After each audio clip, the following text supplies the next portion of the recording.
اللہم صلی علی سیدنا محمد وعلی آل سیدنا محمد۔ جس چیز کی اہمیت نہ ہو فائدہ نہیں ہوتا ہے۔ نبی کریم نے کہا تم دعا مانگو وانتم موقنون، تم کو یقین ہو کہ خدا سنتا ہے اور مانتا ہے، اور دعا سے تقدیر بدلتی ہے۔ دنیا میں جتنی مصیبت ہے یا رحمت ہے یا پریشانیاں ہیں، یہ تقدیر کے فیصلے ہیں سارے۔ ان کے لیے نئی چیز ہے کہ ابھی ہو یہ ہوگا کیا ہوگا، ہونا جو ہونا ہے وہ ہو چکا ہے، لکھا جا چکا ہے، ہوگا نہ ہونا نہیں ہے۔ نبی کریم نے کیا فرمایا؟ رفعت الاقلام جفت الصحف، قلموں نے جو لکھنا تھا لکھ دیا، جو ہونا ہے۔ رفعت الاقلام، قلموں نے لکھنا تھا لکھ دیا، رفعت ان کو اٹھا لیا گیا ہے، فارغ ہو گئی کلمیں جو ان کو حکم تھا۔ جفت الصحف، اور لکھا گیا ہے جن صحیفوں پر ہے جو اس کا مفہوم ہے۔ یہاں بھی لکھا گیا قائم وہ ہو کر رہے گا۔ لیکن بیچ میں ایک بات راز کی آقا جی نے بتائی، کیونکہ اللہ کے ہمراز کوئی ہے تو حضرت محمد مصطفیٰ، وہ اللہ کے ہمراز ہیں۔ کہا لا يرد الدعاء الا الغلا لا يرد القضاء الا الدعاء، جو فیصلے ہو چکے ہیں جیسے بھی ہیں، لیکن دعا ان میں رحمت لاتی ہے، اس چیزوں کو فیصلوں کو بدل دیتی ہے۔ اگر مصیبت ہے تو رحمت ہو جائے گی، اگر کوئی اور ایسی حالات ہیں جو انسان کو عاجز کر دیتے ہیں، کوشش سے بھی ناممکن نظر آتے ہیں، لیکن ان اللہ علی کل شیء قدیر، اللہ اپنا فیصلہ بدل دیتا، ادھر دوسرا کچھ کرتا۔ اسی قرآن میں بھی یہی آیت ہے، یمحو اللہ ما یشاء ویثبت، جو چاہے اللہ مٹائے، جو چاہے نہ مٹائے، اس کو ثابت رہنے دے جیسے ہے۔ تو اس چیز کی زیادہ کوشش کرنی چاہیے کہ نبی کریم صلی اللہ علیہ وسلم لن یہلک العبد مع الدعاء، آدمی ہلاک ہو ہی نہیں سکتا اگر وہ دعا کو نہ چھوڑے۔ یہ بھی اللہ کی رحمت دی ہوئی ہے، جو سرکار کا احسان ہے، ہم کو آپ کو بتایا ہے۔ تو دعا تقدیر کی یہاں لے جائیں، یہ ان کو بھی نہ چھوڑا کریں، اور وہ تسبیح سبحان اللہ اس کا طریقہ سیکھیں، وہ بھی نہ چھوڑیں۔ اور فرمایا من لم یہتم بامر المسلمین فلیس منا، جو مسلمانوں کے سکھ دکھ کا خیال نہ کرے، ہاں جی، فرمایا ہمارے ساتھ اس کا تعلق نہیں ہے، ہم سے دور ہے وہ۔ یہ باتیں یاد رکھیں، ان کی باتیں میری نہیں ہیں۔ تو جہاں تک ہو سکے دنیا کے ہر خطے میں جہاں بھی اخباریں ہیں یا کوئی اور طریقے وہ تم جانتے ہو، ٹیلی ویژن کے، یہ تو میرا نام بیچ میں نہیں آنا چاہیے۔ ان کو یہ کہیں کہ اگر آئے تو صرف اتنا آئے، سلسلہ محمدیہ اور اس کی سچائی جھٹائی خدا جانتا ہے، لیکن اس نے جو کہا ہے آقا کی طرف سے کہا ہے، اور آقا جی فرماتے ہیں جو میرے پر جان کے جھوٹ بولے اپنی جگہ جہنم میں بنائے، تو میں نے اپنی جگہ جہنم میں نہیں بنانی ہے۔ تو جتنا مجھے احساس ہے، ہمدردی ہے، اتنی میں آپ لوگوں سے کر سکتا ہوں، لیکن ہمدردیاں وہ پیش کروں گا جو اٹل ہوں، جو ناممکن ہوں، رد ہوں، اور وہ مکمل ہوں، اس میں شک نہ ہو۔ وہ نبی کریم کی مقدس زبان ہے، تو انہوں نے جو کہا ہے وہ میں نے آپ کو کچھ تفصیل سے بتا دیا ہے، تاکہ آپ کے ذہن میں چیزیں بیٹھیں، تو آپ ان کو جہاں تک کوئی پھیلائیں، اور جو سلسلے سے چیز جاتی ہے جی، تو وہ نبی کریم کا دخل سے اس میں خاص اثر ہوتا ہے۔ وہی ان کی باتیں ہیں، یہ ان میں خاص اثر ہے، لیکن اب خاص اثر امتیاز سے بہت زیادہ ہوگا، کیونکہ سلسلوں سب نبی سے نسبت رکھتے ہیں، اور سلسلے سے جو چیز آ جائے اس کا اثر بہت تیز ہو جاتا ہے۔ تو یہ جو مصیبتیں ہیں، دنیا پریشان ہے، رزق میں، اغوا میں، بیماریوں میں، اور ایسی حالات ہیں جو قابو سے حکومت کے باہر ہیں۔ قابو سے باہر کیوں نہیں ہوں گی؟ ان کے ہاتھ میں کیا ہے؟ سب کچھ اللہ کے ہاتھ میں ہے، اس کی تقدیر چلتی، کون روک سکتا ہے؟ لیکن وہ مہربانی کا تو تبدیلی لے آتا ہے۔ تو یہ چیزیں ان کو سنائیں، اور ہو سکے تو میری یہ آواز میں میرا نام نکال کے یہ بھی اگر آپ کے استخارے میں آئے تو یہ بھی سنا دیں، اگر اس کوئی طریقہ تمہارے پاس ہے۔ اگر وہ اس میں وہ کہتے ہیں نہیں جی ہمیں کیا دو گے کیا لوگے، میں نے سنا ہے وہ وہ پیسے لے کے پتہ نہیں کوئی طریقہ ان کا، پھر وہ بیچ میں دیتے ہیں، تو کوئی ضرورت نہیں ہے۔ پیسے میرے پاس پیسے نہیں، میں آپ کو پیسے دوں، آپ کھائی جائیں، پھر میں کیوں اور کیا اور دو، ہم پھر آگے کہتے ہیں ایسے لیتے ہیں، تو ان چیزوں تو پیسے تو نہیں لینے چاہیے۔ بہرحال میں یہ طریقے نہیں جانتا ہوں، نہ ان میں گھستا ہوں، نہ اپنا وقت ضائع کرتا ہوں۔ بہرحال جو مصیبتیں ہیں یہ سب ہیں، اس کے سب فیصلے ہو چکے ہیں، لیکن اس میں رحمت کا رستہ نبی کریم نے بتایا، اللہ اپنے فیصلے بدل بھی سکتا ہے، تو دعا کا فرمایا ہے، اس کو جتنا ہو سکے پھیلائیں اور لوگوں کو کہیں، لیکن پہلے ان کا ذہن بنائیں کہ نبی کریم کی طرف سے یہ باتیں ہیں اور اس میں بہت اثر ہوتا ہے۔ تو یہ ہر مصیبت سے تم کو یہ تسبیحیں نکال دیں گی، ہاں، اور یہ دعائیں نکال دیں گی۔ نبی کریم کی زبان سے استغفر اللہ کوئی فضول بات نہیں نکلتی ہے۔ جس کو توفیق ہو تو وہ مسلمانوں کا بھلا کرے، ان کا بھی بھلا کیا، اس کا بھی بھلا ہوگا، جو بھلا کرتا ہے اس کو نبی کریم سے قرب بھی نصیب ہوگا۔ کہ آپ نے فرمایا جو مسلمانوں کے دکھ کا خیال نہ کرے ہمارے سے وہ دور ہے، لے سب ملنا، وہ ہمارے ساتھ نہیں ہے۔ تو ہم جب کریں گے تو ان کے ساتھ ان کی بات مانیں گے تو اور خیر ہوگی۔ تو جتنا ہو سکے اس چیز کو پھیلائیں۔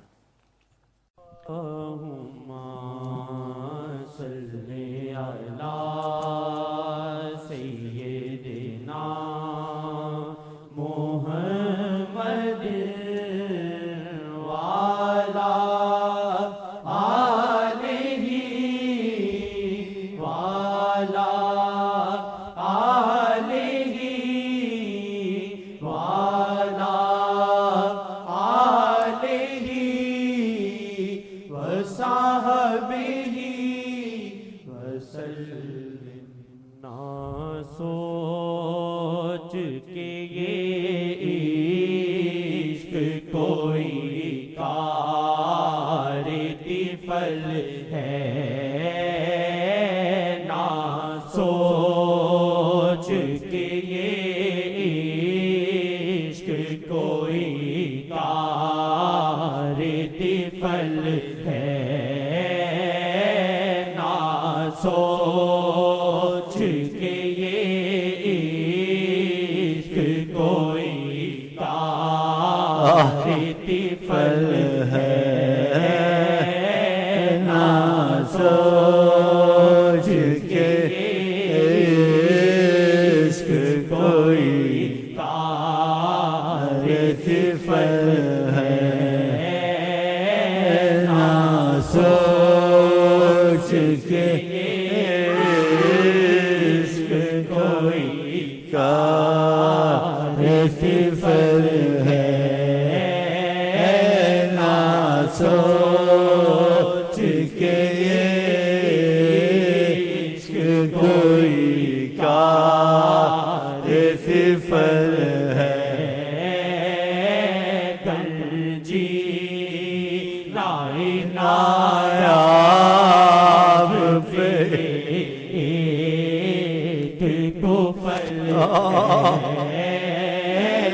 گنجی نائے نایاب پہ کفر ہے، گنجی نائے نایاب پہ کفر۔ سورج سے ذرا کہہ دو پردے میں چلا جائے، احمد کے نواسے کو پانی نہ دیا جائے، نہ مسجد میں نہ بیت اللہ کے دیواروں کے سایہ میں نماز عشق ادا ہوتی ہے، تلواروں کے سایہ میں نماز عشق ادا ہوتی ہے، تلواروں کے سایہ میں۔ سوچ کے یہ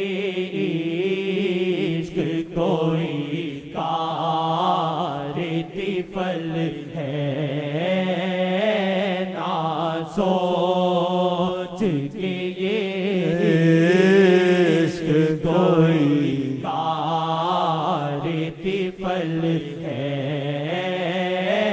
کر جی نائے نایاب بے یہ ایک کفل ہے کر جی نائے نایاب بے یہ ایک کفل حضرت بلال کو کتنا مارا، ریتوں میں گھسیٹا، سب کچھ کیا، لیکن آقا جی کا ساتھ نہیں چھوڑا۔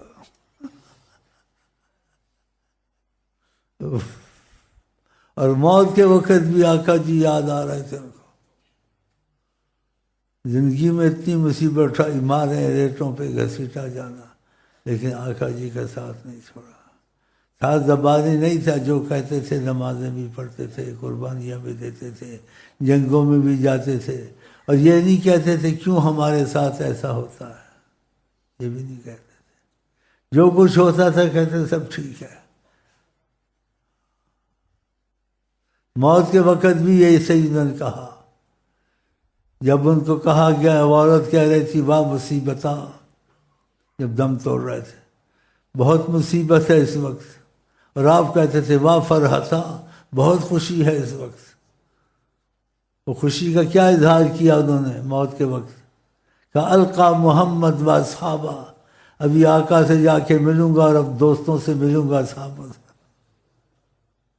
اور ہم تم اللہ جانے کون بشر ہے، اللہ ہی جانے کس میں شر ہے۔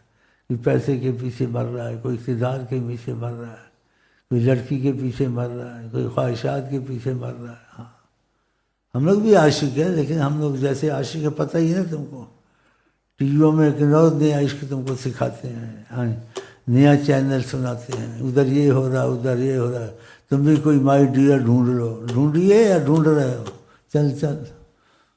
طوفان ہے منجدار ہے ایک رنج جو علم ہے، طوفان ہے منجدار ہے ایک رنج جو علم ہے،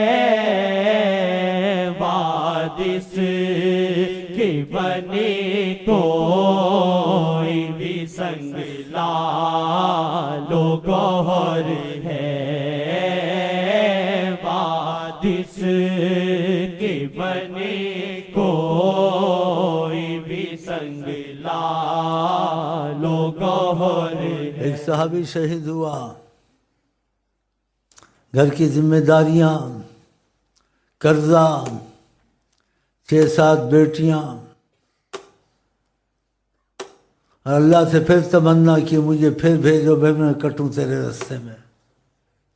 تو اللہ تعالیٰ نے کہا یہ میرا قول ہو چکا ہے کہ جو آتا ہے پھر جاتا نہیں ہے۔ تو پھر اس نے کہا اللہ اپنے نبی کو یہ خبر پہنچا دے کہ آپ پہ اللہ مجھ سے بے حجاب ملے ہیں۔ بہت بڑی بات ہے، بہت بڑی بات ہے۔ دیکھا تمنا کی گھڑی گھڑی، دیکھا قربانیاں دی، گھر کو چھوڑا، بیوی بچیاں گھر میں، قرضہ سر پر، ہاں جی، کہ اگر نہیں واپس کرتے تو اللہ جی اپنے نبی کو یہ خبر دے دو کہ میری آپ کی ملاقات بے حجاب ہوئی ہے۔ پھر ان پہ قرضہ تھا، لڑکا آیا، دیکھا قربانی دی تو کتنا بڑا جائے ملا ان کو۔ یہ بہت بڑی بات ہے۔ لڑکا آیا، کیا ہمارے پہ قرضے ہیں، میرے باپ قرضہ میرے پر چھوڑ گیا ہے اور قرضے والے تنگ کرتے ہیں۔ تو آقا جی نے کہا جو تمہارے باغ میں اکٹھا کرو، اور کتنا شرف نبی نے بخشا۔ کہا پیمانہ بھی وہاں لا کے رکھو، جو قرض دار ہیں وہ آئیں جنہیں قرضہ لینا اس سے، اور میں خود پیمانوں کو لے کے بھر کے ان کے قرضے ادا کروں گا۔ اتنی بڑی سرکار، ان کے گھر میں گئے، انہوں نے کھجوریں اکٹھی کیں، خود پیمانہ لے کے بیٹھے، بھرتے تھے اور دیتے تھے۔ وہ کہاں ختم ہوتی تھی، ہم سب قرضہ ختم ہو گیا۔ اور بھی قصے میں باتیں ہیں، وقت اتنا ہے۔ تو قربانی دی اس نے، نہ گھر کو دیکھا، نہ بیٹیوں کو دیکھا، نہ کسی کو دیکھا، خدا کے راستے میں اپنی جان دے دی. ہاں جی. اور پھر تمنا کی مجھے پھر بھیجو گھڑی گھڑی. خدا نے کہا یہ نہیں ہوتا، یہ فیصلے ہو چکے ہیں. کہا پھر خبر دے دو کہ آپ کا میری ملاقات بے حجاب ہوئی ہے. چلیں بسم اللہ. حدیث کے بنے کوئی بھی سنگ لالو گوہر ہے. یہ چیزیں ان میں پیدا ہوتی ہیں جو نبی کریم کی طاعت کو نہیں چھوڑتے، نمازوں کو نہیں چھوڑتے، نفلوں کو نہیں چھوڑتے، درود شریف کو نہیں چھوڑتے، جو رغبت مصطفیٰ سارے کام کرتے، پھر یہ چیز پیدا ہوتی ہے. یہ باتوں سے سننے سے نہیں ہوتی، عمل سے ہوتی ہے. انسان کے اندر پھر ایک کیفیت پیدا ہو جاتی ہے. نمازیں ہم نہیں پڑھتے، درود پڑھا نہیں پڑھا وہ چھوڑ دیا، قضا بھی واپس نہ کی ہے. جی ایسے کرنا چاہیے. اس لیے یہ چیزیں نہیں چھوڑنی چاہیے. بعض نوجوان جہاں آتے ہیں حالت اچھی ہوتی ہے کچھ عرصہ، پھر بعض آتے ہیں داڑھی بھی منڈی ہوئی ہے اور منحوس کی شکل بھی بگڑی ہوئی ہے. کیوں بگڑی ہوئی ہے؟ کہ نبی نے منع کیا تھا کہ جو بکری ریوڑ سے نکلتی ہے اس کو بھیڑیا کھاتا ہے. مثلاً کیا مطلب تھا نبی کریم صلی اللہ علیہ وسلم کا؟ جو اچھا ماحول چھوڑ کے دوسرے ماحول میں جاتا ہے شیطان اس کو ہلاک کر دیتا ہے. جا کے دوسرے ماحولوں میں چلے جاتی، جس ماحول میں بیٹھے ہوئے تھے تو پھر وہ داڑھی بھی اس نے موڑنی تھی اور بھی پتہ نہیں غلط کام کیے نہیں کیے کیا کیے، پھر آ کے شکل دکھاتے ہیں اپنی. مجھے بہت تکلیف ہوتی ہے. ایک تو محنت کرتے ہیں، ایسا راستہ دکھاتے ہیں، پھر ذہن میں بٹھاتے ہیں، پھر فائدہ بھی اٹھاتا ہے، ان کے دل میں کیفیت بھی پیدا ہوتی ہے، پھر جا کے ان لوگوں سے جا کے دوستی کرتے ہیں. ان کے ساتھ اٹھنا بیٹھنا نہیں. جس ماحول میں آ گئے دوسرے ماحول کو چھوڑ دو. یہ بھی ترتیب اور یہ تعلیم نبی کریم کی ہے کہ جو بکری ریوڑ سے نکلتی ہے تو بھیڑیا کھاتا ہے، جو اچھا ماحول چھوڑ دیتا ہے دوسرے میں جاتا ہے ہلاک ہوتا ہے. کئی ایسے ہلاک ہو جاتے ہیں، اتنی حالات اچھے ہوتے ہیں پھر خراب ہو جاتے ہیں. تو ایسا نہ کیا کریں. ہاں بس میں بات ختم کرتا ہوں. چلو جی السلام علیکم.